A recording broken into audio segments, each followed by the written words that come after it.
ওইখানের পজিশন ভাবে না, নিজের দামও জানে না, কাজও জানে না।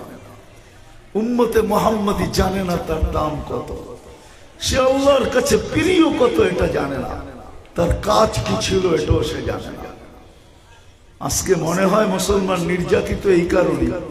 আমি তো বলি, আপনারা মানবেন কি মানবেন না জানি না, আজকে আল্লাহর ইজ্জতও আমরা রাখি নাই, নবীজির ইজ্জতও আমরা রাখি নাই, আল্লাহর ইজ্জত রাখি না।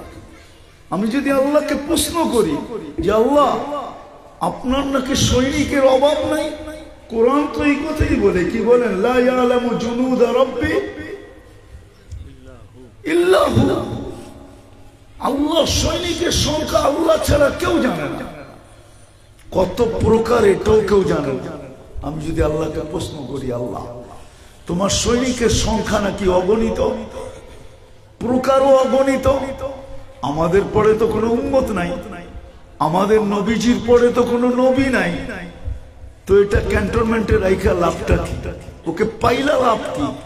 আজকে দুনিয়াতে আমরা সবচেয়ে বেশি নির্যাতিত, নিষ্পেষিত, অবহেলিত, লাঞ্ছিত, ঘৃণিত, বঞ্চিত।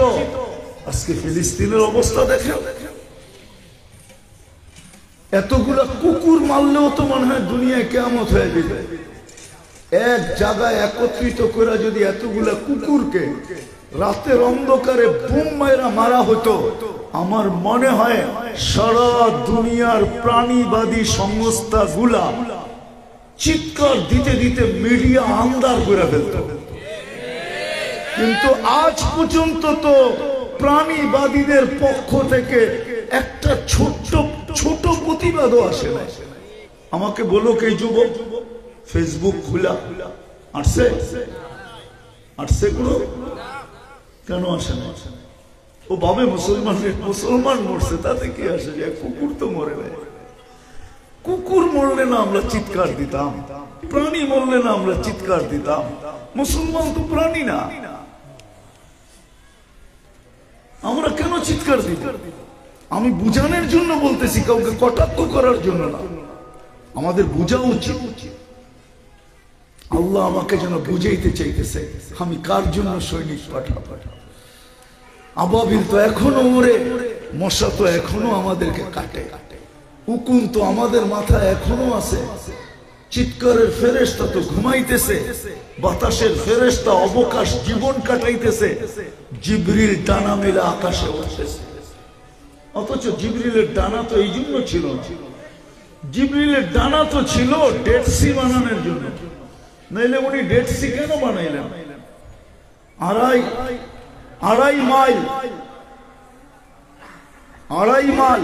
আড়াই কিলোমিটার, 2.5 কিলোমিটার আর 100 কিলোমিটার ইসরায়েলের আন্ডারে, 2.5 কিলোমিটার আর 100 কিলোমিটার লম্বা জর্ডানের আন্ডারে। আমি তো চোখে দেখে বলতেছি আপনাদের, ডেড সি তো আমি কিতাবে পড়ি না, আমি তো দেখে আসছি ডেড সি। জিবরিল আলাইহিস সালাম তো খোঁচা দিয়া বানায় দিয়েছেন, কি দিয়া?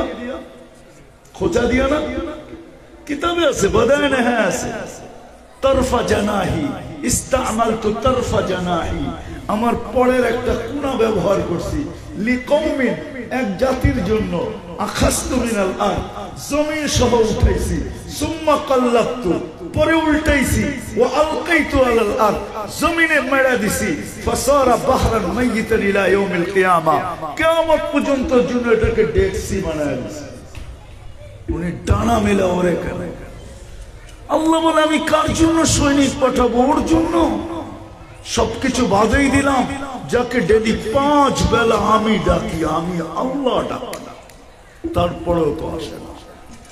বাজারওয়ালা তো বাজারে দাঁড়ায় না, হাটওয়ালা তো হাটে যায় নামাজ বিছায় না, অফিসওয়ালা তো অফিসে বিছায় না, আদালতওয়ালা তো আদালতে বিছায় না, ক্ষেতওয়ালা তো খেতে বিছায় না, খামারওয়ালা তো খামারে বিছায় না, মেইলওয়ালা তো মেইলে বিছায় না, ফ্যাক্টরিওয়ালা তো ফ্যাক্টরিতে বিছায় না, মা বোনরা তো ঘর বাড়িতে বিছায় না, যুবক তো মসজিদের দিকে দৌড় দেয় না, কেউ তো আসে না, 90% আসে না। আমি কি ওর জন্য সৈনিক পাঠাবো? যাকে আল্লাহ ডাকে, কে ডাকে? আল্লাহ চিনেন কে? হ্যাঁ, খালি দুনিয়ার পদবিগুলা চেনেন, ঠিক না? হ্যাঁ, অমুক অমুক এই পদের মালিক, অমুক ওই পদের মালিক, অমুক ওই পদের মালিক। পায়ে হাত রাখি, দুনিয়ার পদবি চিনি আমরা, আল্লাহ চিনি না। চিনব কোত্থেকে?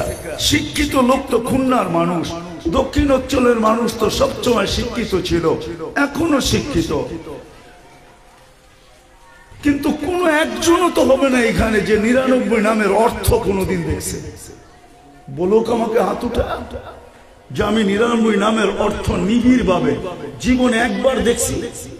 দাড়ি তো পেকে গেল, চিল্লা দিতে দিতে তো জিন্দগি শেষ হয়ে গেল, 3 চিল্লাও তো দেখলো না কোনোদিন 99 নামের অর্থ। আমি অভিযোগ করব না তো করব না কেন? আল্লাহর পরিচয় তো ছিল, আল্লাহ তো নাম আল্লাহ, পরিচয় তো রহমান থেকে। যেমন মাস্তা পরিচয় দিছিল ফেরাউনের সামনে, ফেরাউন জিজ্ঞাসা করছিল আইয়ু রব্বিল সাম্মাইতি, তুই কোন রবের নাম নিলি? কয় চিনাও না চিনার ভান করিস, তাই না? চিনবি তুই আমার রব, আমার রবকে? আল্লাযী রব্বি লা ইলাহা ইল্লা হু, আমার রবকে চিনিস? আল্লাযী রব্বি, শুধু আমার রব না, রব্বা তোর রব, রব্বা বিনতা তোর মেয়ের রব, রব্বাল আলামিন সমগ্র জগতের রব। এতটুকু পরিচয় যদি তোর যথেষ্ট না হয় তাহলে শোন আমি কোন রবের নাম নিছি। আল্লাযী রব্বি লা ইলাহা ইল্লা হু আর রহমানুর রহিমুল মালিকুল কুদ্দুসুস সালামুল মুমিনুল মুহাইমিনুল আসিসুল জব্বারুল মুতাকাব্বিরুল খালিকুল বারিউল মুসাব্বিরুল গফফারুল কাহ্হারুল ওয়াহ্হাবুর রাসাকুল ফাত্তাহুল আলিমুল কাবিদুল বাসিতুল খাফিদুর রাফিউল মুইজ্জুল মুফিল্লুস সামিউল বাসীরুল হাকামুল আদলুল লতীফুল খবীরুল হালিমুল আযীমুল গফুরুশ শাকুরুল আলিয়ুল কবীরুল হাফিজুল মুকিতুল হাসিবুল জলিলুল করিমুর রকিবুল মুজিবুল ওয়াসি আল হাকিমুল ওয়াদুদুল মজিদুল বাঈতুশ শাহীদুল হকুল ওয়াকিলুল কবিয়ুল মতিনুল ওয়ালিয়ুল হামিদুল মুসি আল মুবদি আল মুঈদ আল মুহয়ি আল মুমিত আল হাইয়্যু আল কাইয়্যুম আল ওয়াজিদ আল মাজিদ আল ওয়াহিদ আল আহাদ আল সামাদ আল কাদির আল মুক্তাদির আল মুকদ্দম আল মুআক্খার আল আউয়াল ওয়াল আখির আল যাহির ওয়াল বাতিন আল ওয়ালি আল মুতাওয়ালি আল বরর আল তাওয়াব আল মুনতাকিম আল আফু আল রাউফ মালিক আল মুলক যাল জালালি ওয়াল ইকরাম আল মুকসিত ওয়াল জামি ওয়াল গনি ওয়াল মুগনি আল মানি আল কার আল নাফি আল নূর আল হাদি আল বদি ওয়াল বাকি আল ওয়ারিস ওয়াল রশিদ আল সাবুর জাল্লে জালালু হাদা রব্বি ওয়া রাব্বাক। এটা হলো তোর আর আমার রব। 99 পদের মালিক হলো আমার রব, ওই আল্লাহটা। আপনি ভাবেন শূন্য পাঠায় না কেন, সৈনিক পাঠায় না কেন, সোলজার পাঠায় না কেন? কার জন্য পাঠাবে? ওর জন্য যে ডাকলেও মসজিদে আসে না, রাগ হয়ে গেলেন ওর জন্য। হায় হায়, আমি 14 তারিখ আমেরিকাতে দেখছি, রাগ হয়ে যাবে খুলনার মানুষ বা যুবক যুবতী যতদূর আমার আওয়াজ যায়। আমি 14 তারিখ আমেরিকাতে দেখছি, কিন্তু এতটুক মারামারি আর উদযাপন দেখি না যতটুক আমার দেশে যুবক যুবতীরা 14 তারিখ উদযাপন করে। আমি আমেরিকাতে দেখি না, সত্য আমি আমেরিকাতে দেখি না। আমি 31st নাইট আমেরিকাতে দেখছি, অস্ট্রেলিয়ায় দেখছি, কিন্তু এতটুক দেখি না যতটুকু আমার দেশে উদযাপিত করা হয়। ওইখানে তো সীমিত জায়গায় করা হয়, ওইগুলোই মিডিয়া প্রকাশ করে, সারাটা দেশে তো না। আমার তো এরকম কোন গ্রাম নাই, গঞ্জ নাই, এরকম কোন রোড নাই, ঘাট নাই যেখানে 31st নাইট উদযাপিত না হয়। ওর জন্য পাঠাবে আল্লাহ। আসেন মেরে দোস্ত, শেষ কথা এটাই, আসেন চলে যাব, থাকবো না এখানে। দুনিয়ার পজিশন এখানে চলবে না। যদি চলতো, দুনিয়ার কিছু যদি এখানে চলতো, তো আমার বিশ্বাস কারো জন্য যদি নাও চলতো, তাহলে একজনের জন্য চলা উচিত ছিল।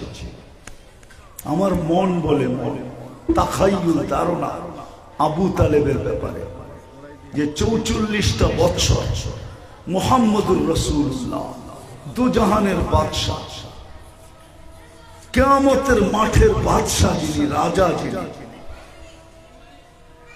রাজা যিনি, সৃষ্টি এখনো হয় নাই কিছুই, কিন্তু তারপরও যিনি নবী হইয়া নবী, তারপরও যিনি নবী, ঘোষিত নবী, কোরআন আমাকে এটাই বোঝায়, উনি উনি ওনাকে 44 বছর লালিত পালিত করছেন আবু তালেব, নিজের হাতে কবরে নামাইছেন, নিজের হাতে, যার হাতের ছোঁয়া যেখানে লাগছে, হায় দস্তরখানে লাগছে, যতদিন দস্তরখান ছিল আগুন একটা সুতো পোড়াইতে পারে না। আনাস ইবনে মালিক রাদিয়াল্লাহু তাআলা আনহু দস্তরখানের ইতিহাস পড়া দেখেন, যে নবীর হাতের ইশারায় ভাগ্য খুলতো, হাদিসে দপ পড়া দেখেন, শুধু ইশারা করতেন। ওই রাসূল যার হাতের ইশারা লাগতে দেরি, রোগ ভালো হইতে দেরি হয় না, যার লোভ চোখে লাগতে দেরি, চোখ ভালো হইতে দেরি হয় না, ওই রাসূল ওনার হাতের ছোঁয়া লাগছে, ছোঁয়া হাতের মাধ্যমে আবু তালেব কবরে। আবু তালেবের কবর আমি চিনি, এখন কোথায় আমি বাড়ি চিনি, ঘর কোথায় ছিল এটাও আমি চিনি, জন্ম কোন জায়গায় নিছে এটাও আমি চিনি, আবু তালেব মারা গেছে কোন জায়গায় এটাও আমি চিনি। আলহামদুলিল্লাহ, এই জন্য বলতেছি যে এখন এটা মাথা প্রসারিত করার কারণে মাতাফের ভিতরে চলে আসছে, নাইলে মাতাফের ভিতরেই থাকতো। আবু তালেবের ঘর মাতাফের ভিতরে ছিল, এখন যে মাতাফের মধ্যখানে ছিল। সত্য বলতেছি আপনাদের, কবরটা এখন খাদিজাতুল কুবরার পাশে শুয়ে আছে, কিন্তু দুনিয়া বলবে না, পরিচয় কাজে দিছে, আমাদেরও কাজে দিবে। এই জন্য আসেন আসেন আজকে তওবা করি, করবেন অতীত থেকে তওবা করব। কোরআন যেন আমাদেরকে এই কথাই বলে, লিউযীকাহুম বাদাল্লাযী আমিলু লাআল্লাহুম ইয়ারজিউন। সামান্য তোমাদেরকে দেখাইতেছি, ফিরে আসো, তাড়াতাড়ি ফিরো। এই জন্যই তো আল্লাহ বলছেন, আহলু মাসিয়াতি লা আকনুতুহুম মির রাহমাতি, আমি আমার বন্ধুর গুনাহগার উম্মতকে রহমত থেকে বঞ্চিত করি না, করব না।